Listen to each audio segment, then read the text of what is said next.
Good morning mga lods, no? Maulan na good morning. So, umaga na ngayon. Ito yung update ko na huli. Huli ko ngayong umaga, sariwa. Kakarating ko lang dito sa bahay. Medyo malon-alon naman sa dagat. Gawa ay maulan at malakas yung hangin. So, nag-ahon ako ng maaga para umuwi na dito sa bahay.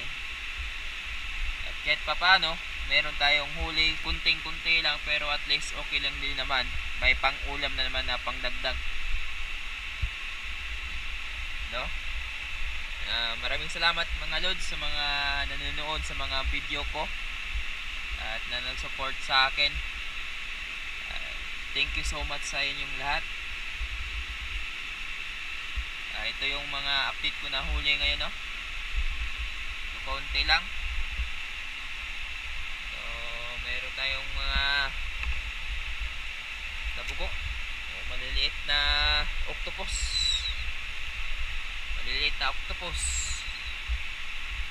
Mga maliliit isda, tambak,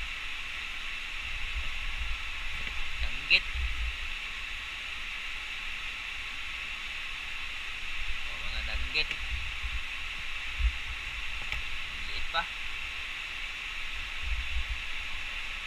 Yan, kunti lang nahuli natin, no? Gawa kay isa lang tagahawak ng pana, masakit pang kamay gawa sa may sugat. Yan, kitong, tambak, samaral. Ano yan, bagis sa amin tawag niyan. Kitong mga lods, Presko kayo na mga lods, sakit pang samad mga lods, klaro pa kayong mga lods, okay, ano? Okay.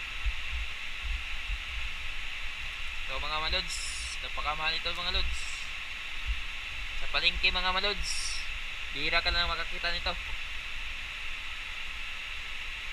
Sa akin, free lang yan, basta mag-dive lang dito sa dagat. Nukos yan mga lods, no? Opposite, white pusit na mga lods, puti mga lods, mga nasa 1 kilo na yata to. Ito sa mga 8 grams, ito mga 1 kilo, kulang yan. Yan lang huli natin mga lods. Thank you for watching mga lods, sa walang sawang pagpanonood sa mga video ko. At sa lahat na nag-support sa akin doon sa YouTube channel ko, thank you so much. Sa mga kasama ko sa Espero dyan sa Davao, mga Esperong Bala, shout out sa inyong lahat. At sa lahat ng mga sumusupport sa akin, Luzon, Visayas, Mindanao, thank you so much mga lods, mga bro, mga master. Hanggang dito lang muna yung video natin. Medyo gaway maalon na, ay maulan, maalon kasing dagat. Thank you so much, hanggang sa ulit, bye bye.